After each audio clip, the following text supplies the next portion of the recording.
Somewhere on Earth is off to Brazil, the largest Latin American country, as vast as a continent. Far from Rio's famous beaches, there is another Brazil, where the spirit of adventure and mystery still lingers on. Expedito and Raimundo are brothers. Their lives are inextricably linked to a legendary river, Paraguaçu, and their boat, a Saveiro, that looks like it's straight out of a swashbuckling adventure book. They earn their living with this sail. The Nordeste, further north near the equator, is one of Brazil's poorest regions. The Lençóis do Maranhenses on the Atlantic coast is a bewitching sight. Only a few men live in this desert where time itself has evaporated, and the beauty of nature reigns supreme. Joyo's son is right at home in the Lençóis. Roy was born near New York. He landed in Brazil about 30 years ago in the Chapada Diamantina. This history and archaeology enthusiast has become an ardent defender of a vast territory where he roams every day. I found my spot in the world. It's, I think everyone should look and try to find it. Some people are lucky. I was lucky. I found it.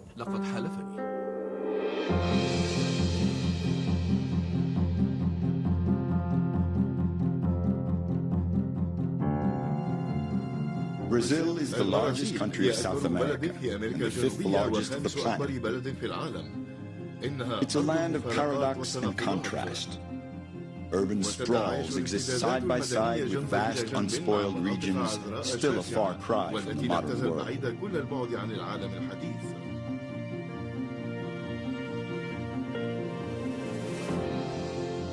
The forests and rivers are characteristic features of Brazil. When the Europeans discovered this new world, the majestic rivers were their gateways into the vast inland territories.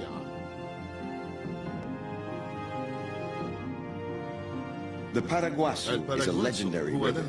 It empties into the Bay of Salvador, the country's third largest city in the state of Bahia on the Atlantic coast, 1,800 kilometers north of Rio.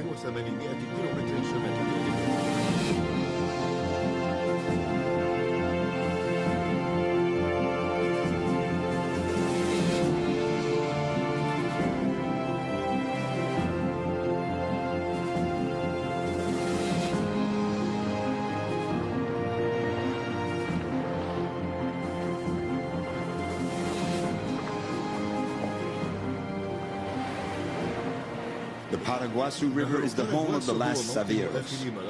These boats are a part of the country's traditions and culture. They even say that the soul of the Brazilian people hovers over Bahia, above All Saints Bay.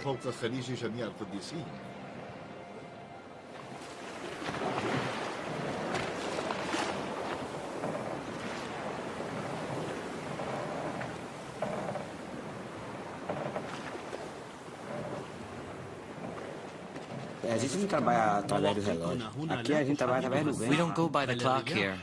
We go by the wind.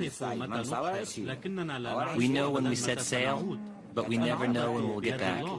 That's up to God. We work with nature and the wind. We don't check our watches. The watch is just for the time we set sail. We're free. This is absolute freedom.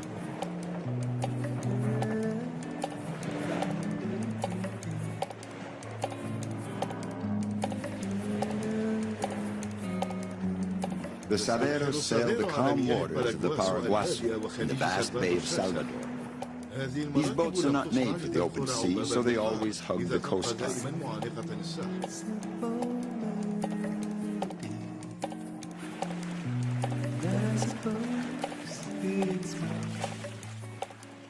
The runs are short, but still can take several days depending on the winds, currents, and tides. The Saveiros ship all sorts of freight: sugarcane, fruit, crockery, sand. They may also carry passengers on the odd trip.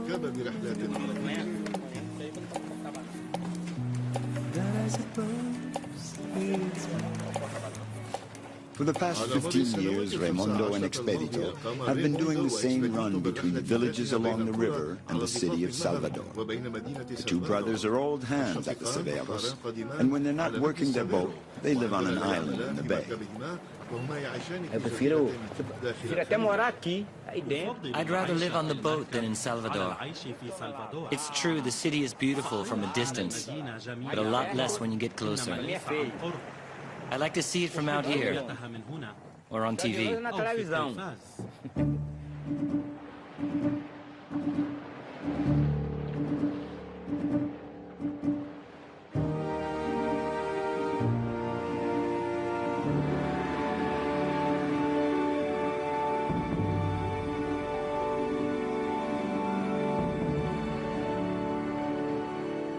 The origin of the Severo is steeped in mystery.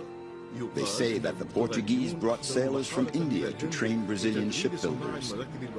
These flat-bottomed craft were perfectly adapted for sailing the rivers and close to the shore. For centuries, the Severos would ship the materials necessary for the construction of the villages and religious buildings, like the São Antonio monastery built in the 17th century by French monks.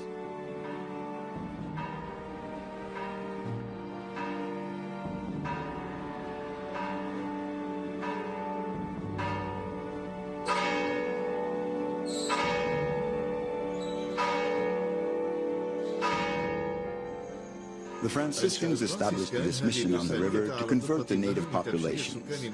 São Antonio is the country's second oldest Catholic church. When the monastery was being built, the Paraguaçu River was Brazil's major commercial artery.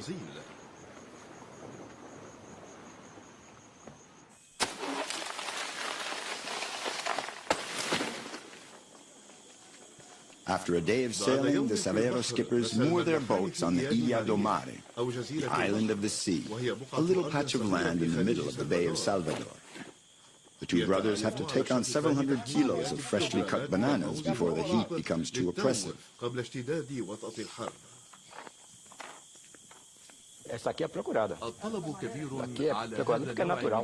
There's a big demand for this kind of banana because it's natural. Sweet, very sweet. Banana shipping makes up a good part of our business.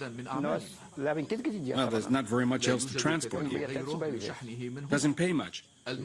But we managed to do a lot with a very little. And thank God, because this is how we get along.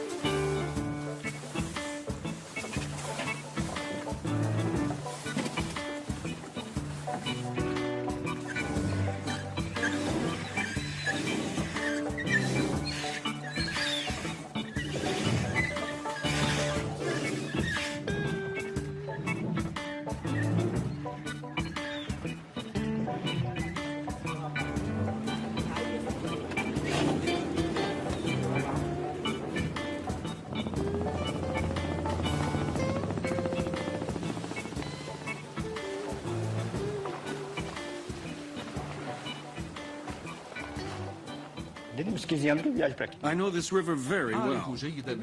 I've been making this trip for 15 years. I sailed this river so many times with my father when I was little, I know it by heart. I know where the rocks and sandbars are. I know where it's safe to anchor. Sometimes I'll think about all the time I've spent on this river. It really moves me. I love this boat. I love traveling, even if it doesn't bring in much money.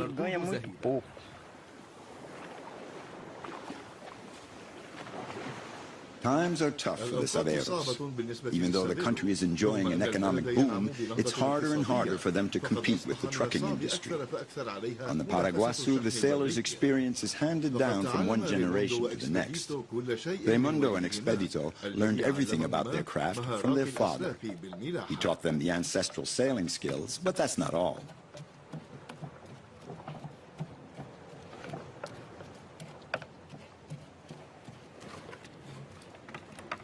If a Severo skipper doesn't know how to cook, he doesn't eat. 3 days at sea, 3 days without food, we'd get home with an empty belly, shriveled up, starving.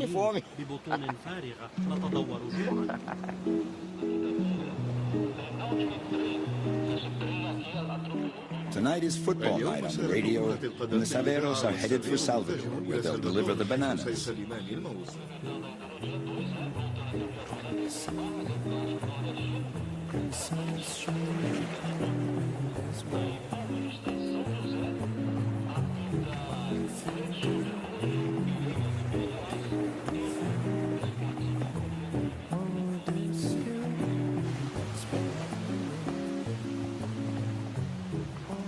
At dawn, the boat comes within sight of Salvador's skyscrapers, the world of the big city and the world of the sailors.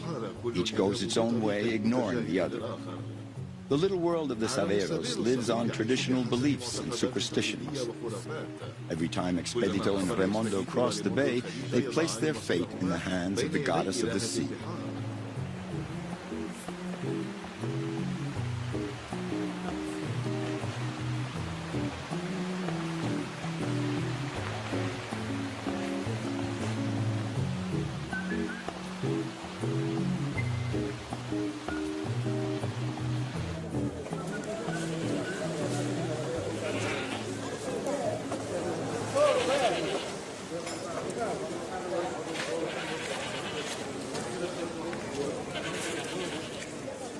The bananas are swallowed up by this remarkable bustling hive on Salvador's port, one of Latin America's largest covered markets. They don't stay very long, hardly an hour, just enough time to stock up on supplies. For Expedito, the less time spent in the city, the better.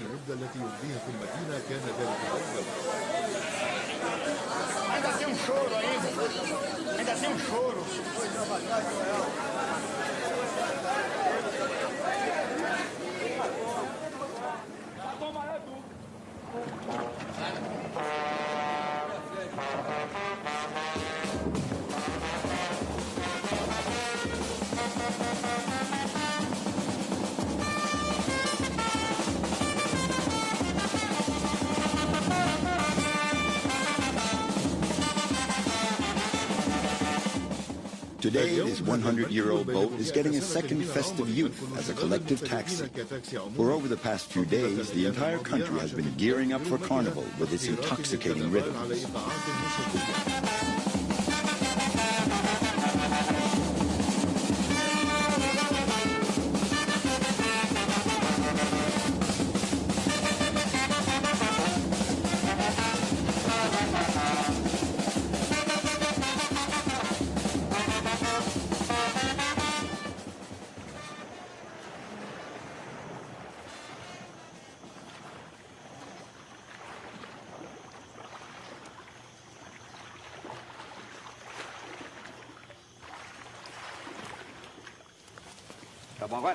Hello. I've got a problem with the mast. The last one wasn't very good either. This one isn't straight at all. It's shifted, so it's tilted too far back, and the Severo is sluggish. The other mast had the same problem. It leant back. Why didn't you come sooner? Because we've got this problem with the mast. If you'd come sooner, it'd already be fixed. It's nothing. You come in here on a Saturday, it's my day with the kids. It's bad timing. You know how we Brazilians are. We'll do it on Monday. I'll take the mast off, cut it, do it the way you want.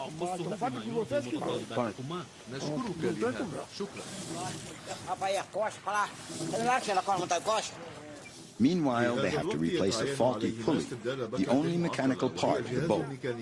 It's up at the top of the mast, at the top of a 12-meter tree trunk.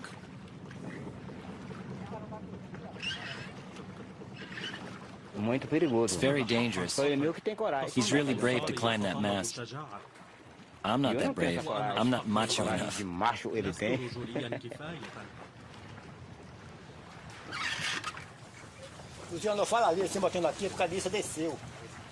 Just 2 shipyards in Brazil still build Severos, and only about 10 of these boats are still sailing. Where the river meets the ocean is where the Saveros' fate is played out. Raimundo and Expedito live a simple life, following the winds of the wind, the current, and the sea.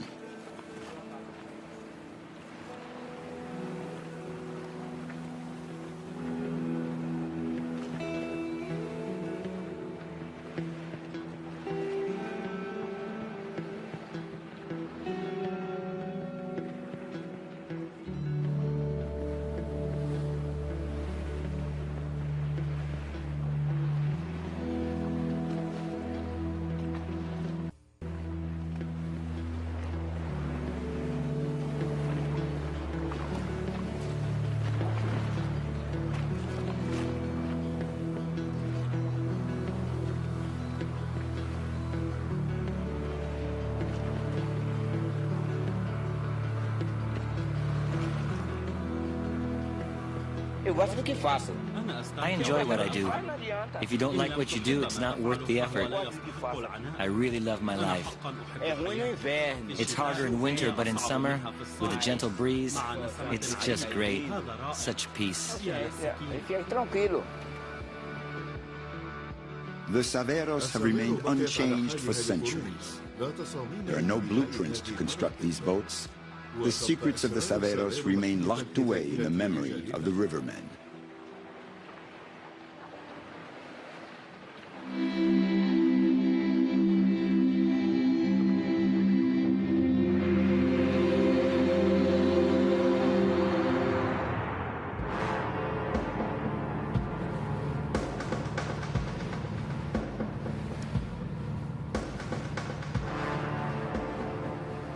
A strange land. It looks like a desert that the rains have not abandoned. In the Lençóis do Maranhenses, a mystical alchemy has blended everything together.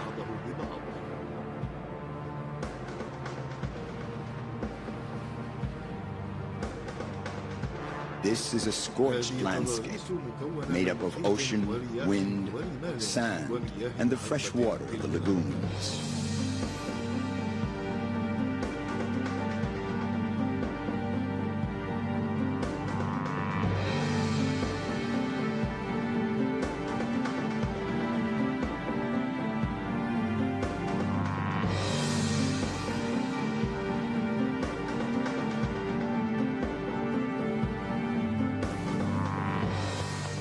Joyason is 25 years old.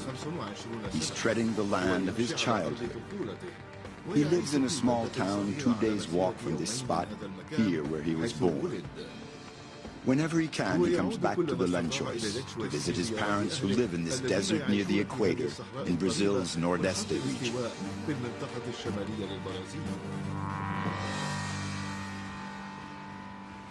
Eu gosto aqui mais porque eu fico com a liberdade, né, do que eu quero. Here I'm free. In town, you're not really free to do what you like. O que a gente quer fazer, porque Everyone has their own little space. Então, quando eu chego aqui, When I come here, pra mim, almost all of it is mine. então eu faço o que eu quero. It's like a dream come true. Sonho, e I'm at fico peace, muito à vontade. and that doesn't happen in town. A gente não fica muito à vontade.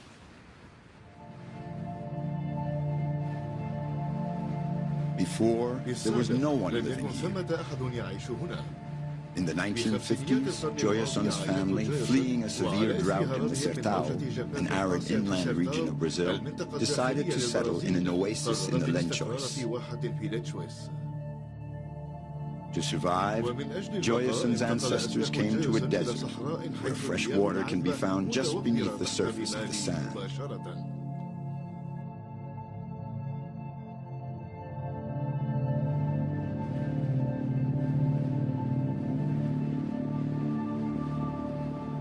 Joyason is always glad to see his horse when he comes back. He named him Great Tiger, and he's an ideal mount for galloping across the dunes. In the rainy season, countless freshwater lagoons form on the surface. They're not a mirage like you'd find in other deserts the world over. They're very real.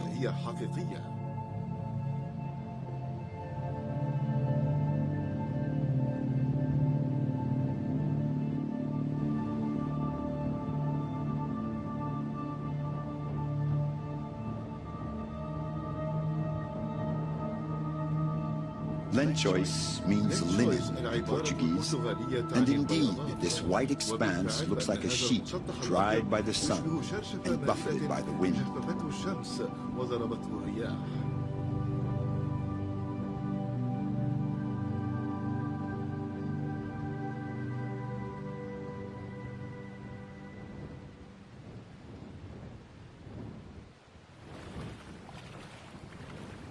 The rainy season has just begun.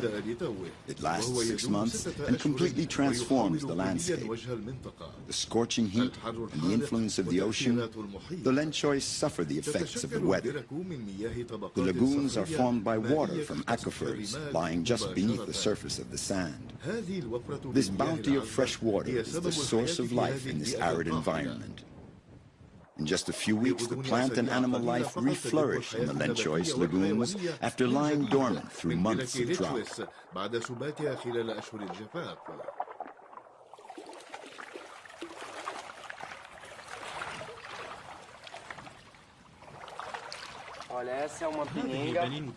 It's a peninga.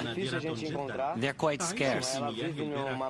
It lives in the lagoons, in the water for 6 months, and then it burrows down into the sand for 6 months. It's lucky to be able to live like that in the lagoons. I protect them from the predators. I've always done that. I'm going to take this one and move it to a deeper lagoon because I think it's not doing too well here.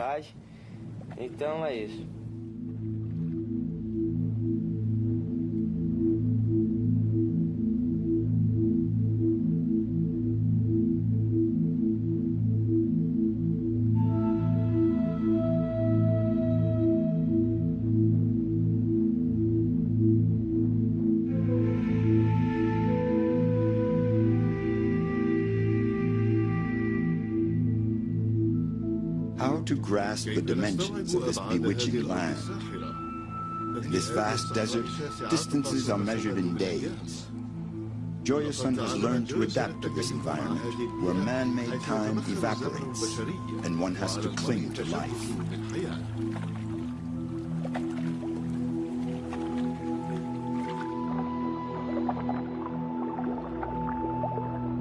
Eu nasci e me criei aqui na oásis chamada. I was born here.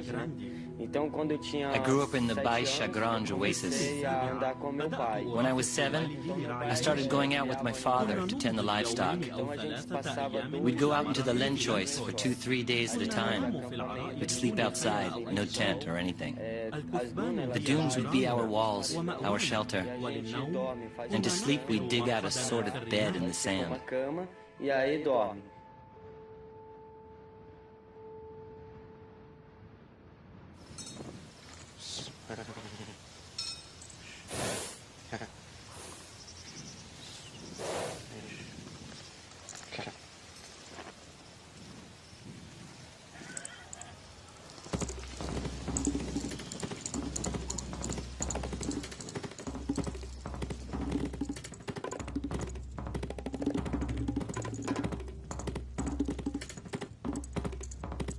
Joyason is on his way to visit his community on the vast beaches that border the desert.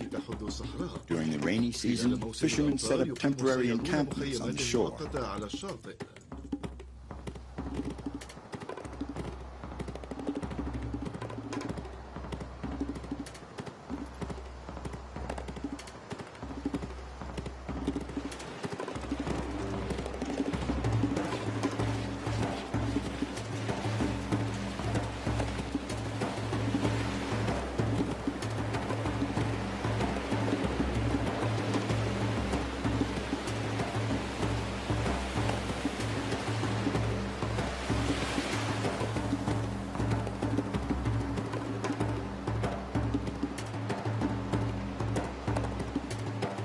Fishing is the principal activity and the main source of revenue for these communities. It's a collective effort, everyone doing their part. Then they share out the catch among the families.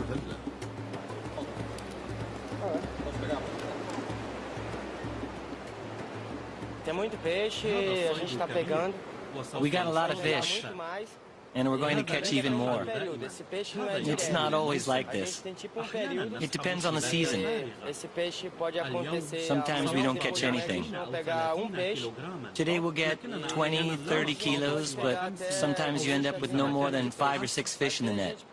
It depends.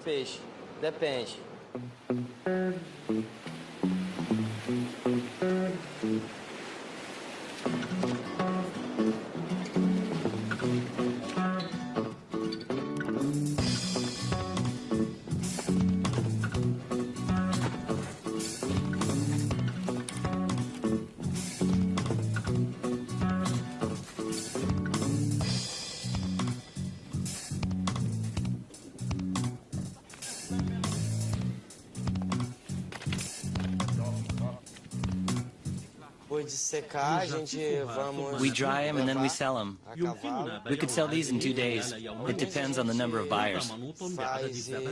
The fish we don't sell will allow us to get through the next 3 or 4 days before we go out fishing again. And that's how we manage.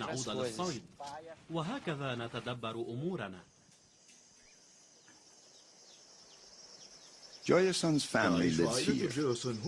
In the dry season, they tend their flocks. The rest of the time, they farm and fish. The inhabitants of the Lenchois live almost completely on their own, cut off from the rest of the world in their 2 oases. Nature is not very generous here, but they do manage to grow vegetables and some fruit. In the rainy season, they harvest cashew nuts, which they then sell or barter in the neighboring villages.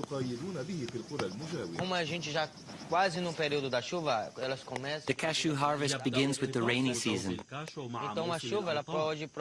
But since the shell is very fragile, the rain can ruin the nuts. If water gets inside, the nut rots and it's no good anymore.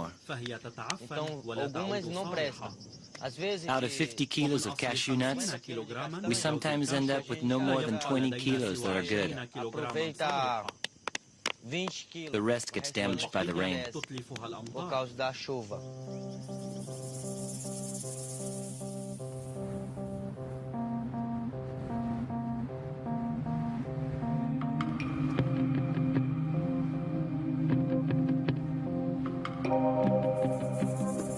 Joyason grew up on this land, far from the bustling world, here where nature and beauty are so much more imposing than man.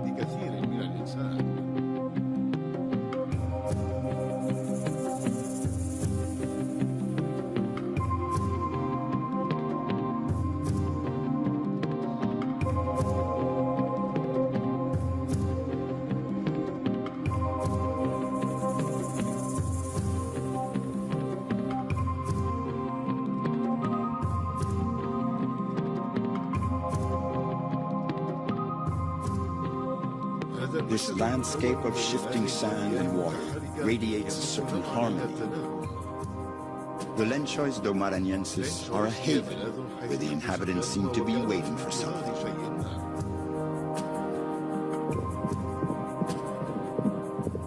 The Lenchois possess a fascinating allure, tinted with colors of a voyage and counterpoint to every other place on Earth.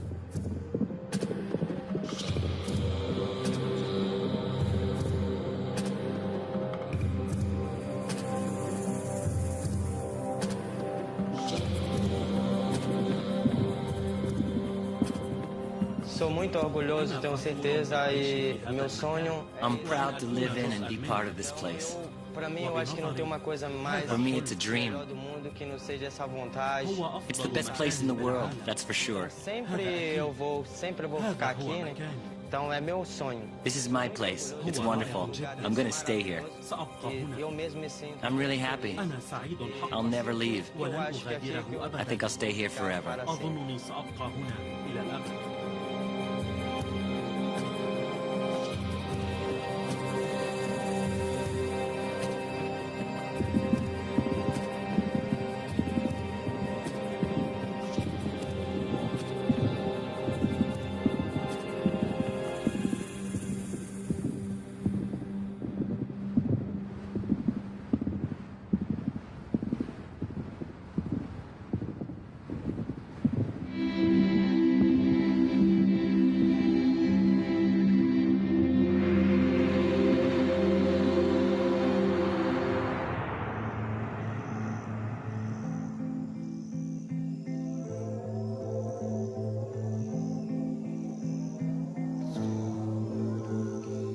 The Chapada Diamantina, situated less than 500 kilometers from the Atlantic coast, is a land of mountains, canyons, and wide open spaces. In the late 1970s, Roy was 30 years old and living in the United States, dreaming of adventure. Then he discovered Brazil. When I first came to the Chapada Diamantina, no one ever visited this place. There was no road up, no way to get here. And I said to myself, wow, I found it, this is the place. And it was just like love at first sight.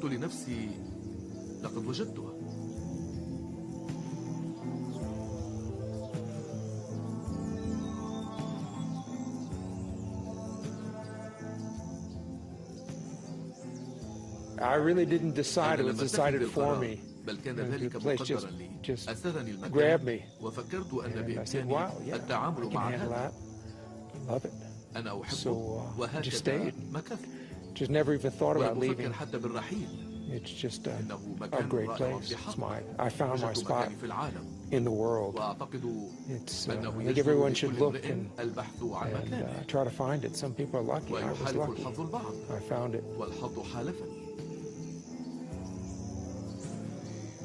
In the mid-19th century, the Chapada Diamantina was the scene of an incredible diamond rush. Thousands of adventurers flocked here to try their luck.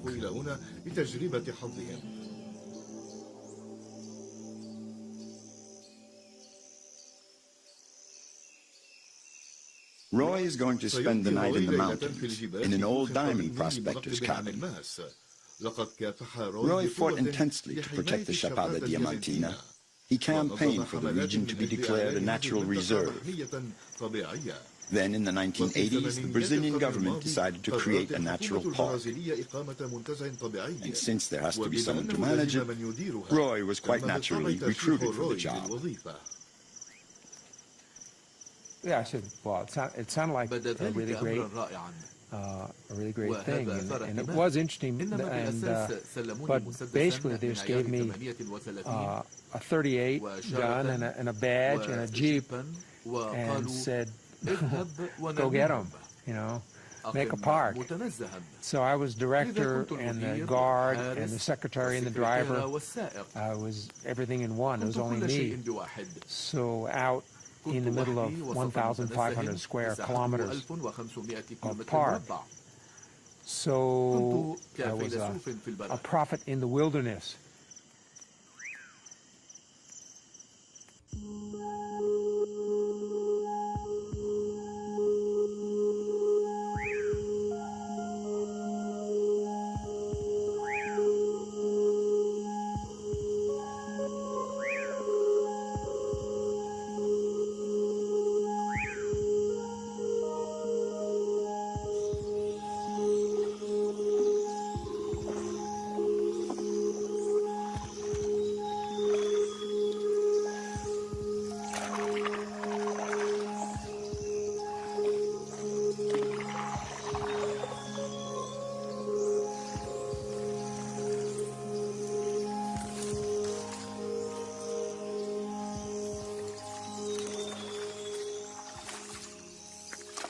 I had been a professional student in the United States, going to college forever, and I burned out, and I just was working a bit in the United States, just traveling a bit there, but I didn't have any direction.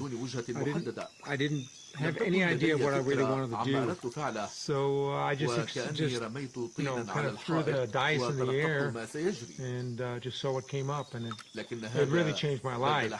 I expected to spend 2 or 3 years just doing something different, but it just completely changed my life. It just introduced me to a whole new country, a whole new culture,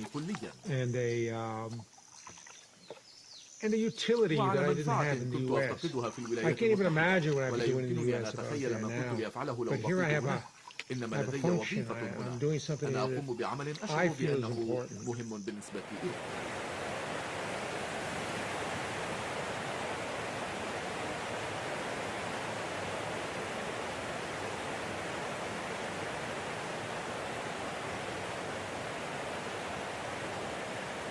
Every day, Roy hikes the trails of these mountains that nourish the dreams of thousands of diamond hunters and adventurers.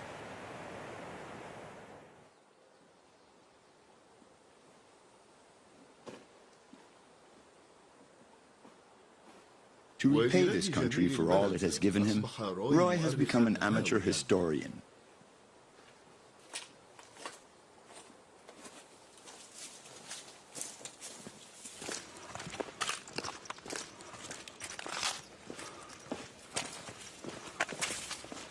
Just to show you, برهانا على ذلك هذه بنية قديمة للتنقيب.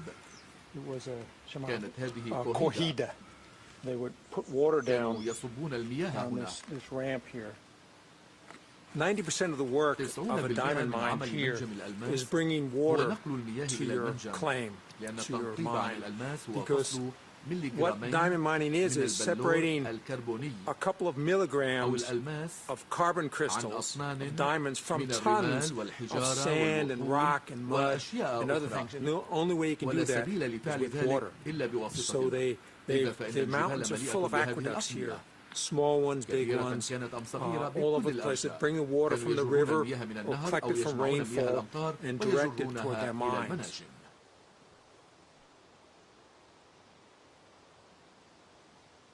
All those dreams of riches vanished along with the forests, but the forests will regrow. The precious gems swept along by the rivers are quite scarce now, and nature has reclaimed its own. The Chapada Diamantina has reverted to its wild state.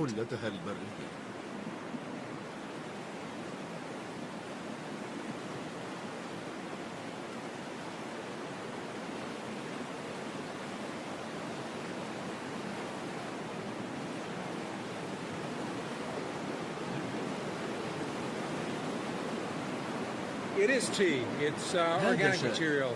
It's not iron or anything like that. It's just the fallen leaves and trees and sticks from the vegetation that the rain just passes through them and picks up the color just like tea. It is tea.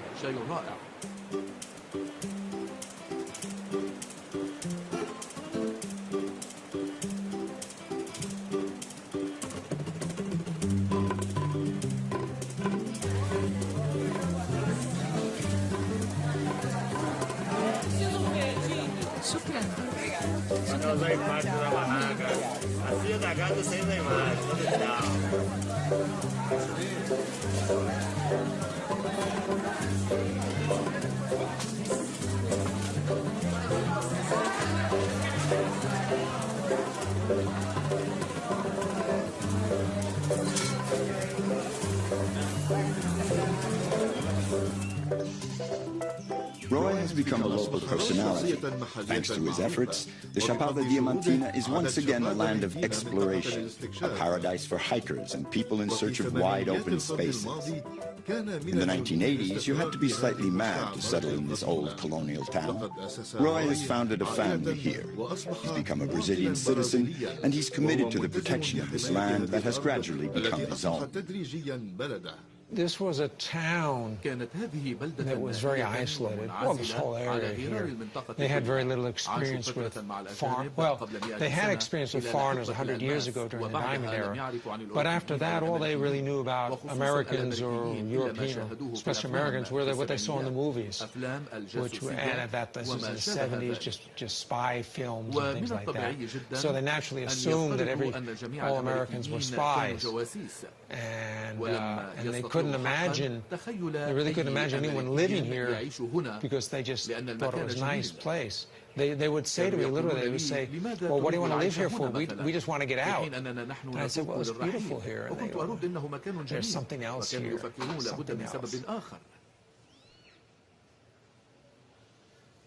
Day after day, Roy puts pen to paper. He's drawing up maps to keep the memory of this land alive.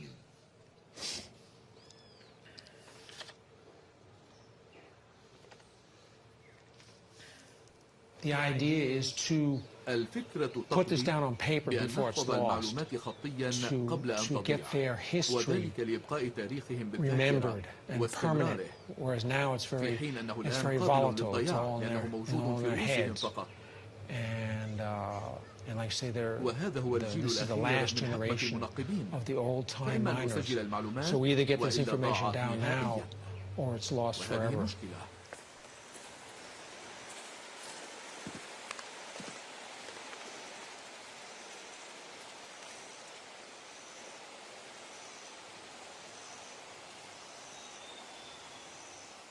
Roy is now 62. He still tirelessly hikes through the hills of the region. Today, Anicio, the oldest of the diamond hunters, is out walking with him. This old friend of Roy's is a precious witness, the living memory of the region.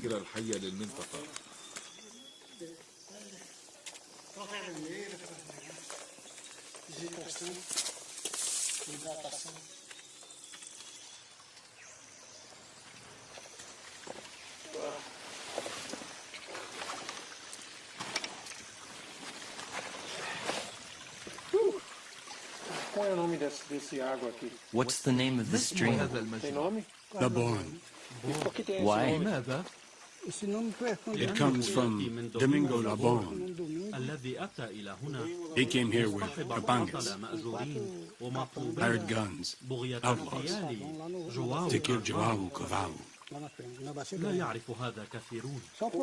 Not many people know about that.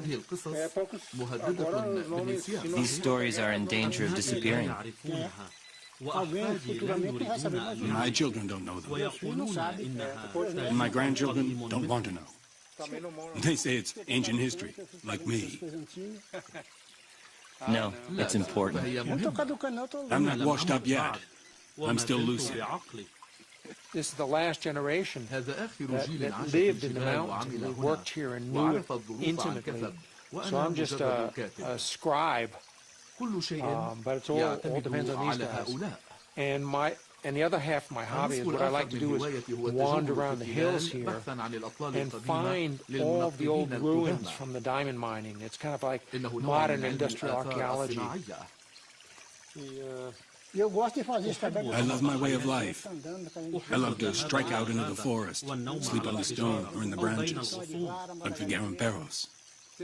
How old are you? 83. 83? How about that?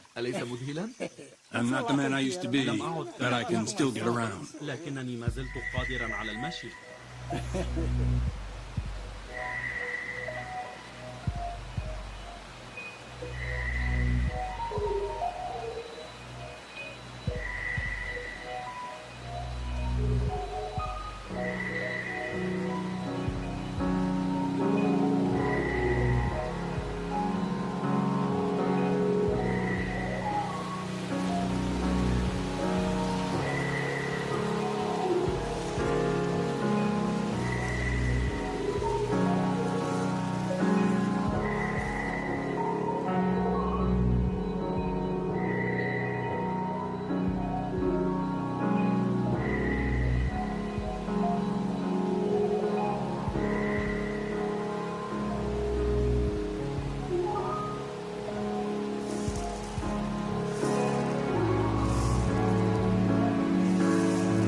There's a chamber inside.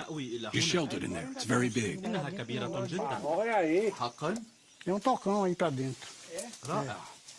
This is a toka, a cave. The diamond hunters used it as a makeshift shelter.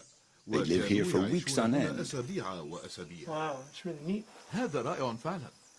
I need a light. لكنني سأحتاج لمصباح. Wow. These galleries wear a man down. Prospecting for diamonds means working in the dam. When you get over 40, you're finished. The stones are cold, you know. And there are a lot of mosquitoes, so we always had to have a fire going.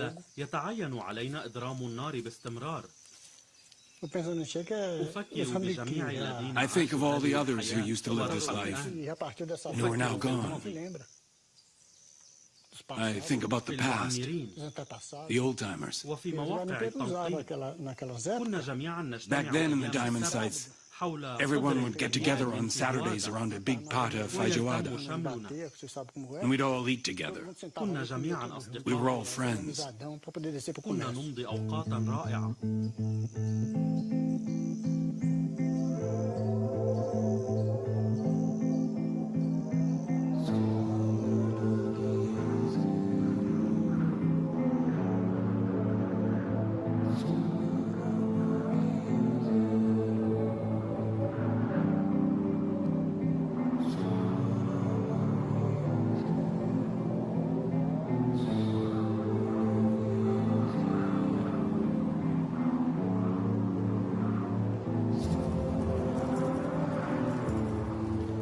I'm good at finding things, so I would have really loved to be a miner. When I first came here, that's all I ever did.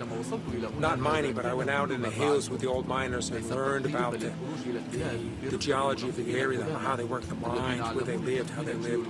That's all I ever did here for years, was just walk around with the miners. It was kind of like watching the old black and white movies from my childhood. In the far west, the miners and their lifestyle up in the hills.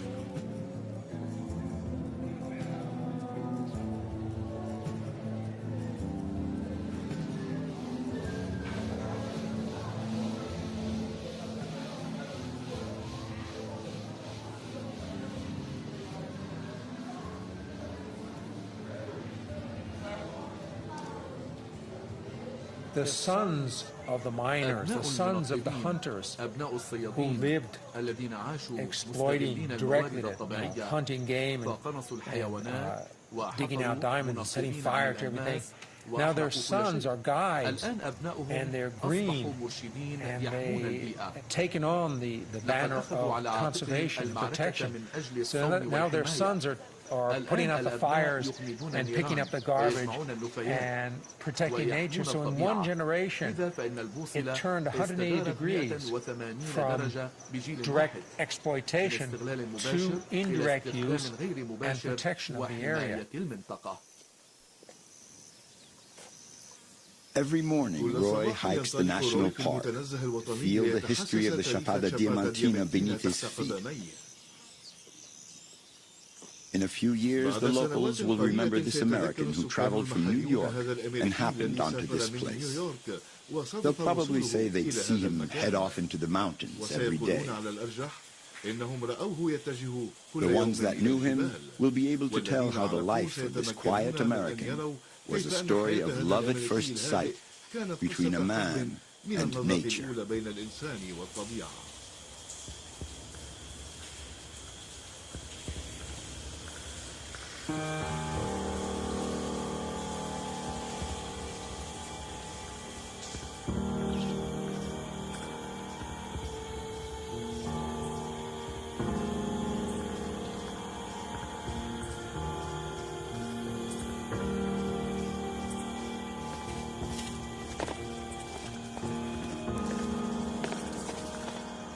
We could say the spirits of the hills welcome me, and I welcome them. and we have a good relationship. لدينا علاقة جيدة. And it's just a really nice هذا place حقا مكان جميل to للعيش live, فيه والانسجام معه to be in harmony with and help. وللمساعدة. وأنا أفعل I do what I ما في can to استطاعتي protect the لحماية hills, البلاد. and the hills do what they وهي can to بدورها protect me. تفعل ما في So استطاعتها it's a pretty لحمايتي. good إذا فهي علاقة relationship. جيدة. All right, and إنه مكان just a really جميل nice place. وآمل أن And أتمكن I hope من الاستمرار I بفعل can ما keep doing أفعله. this.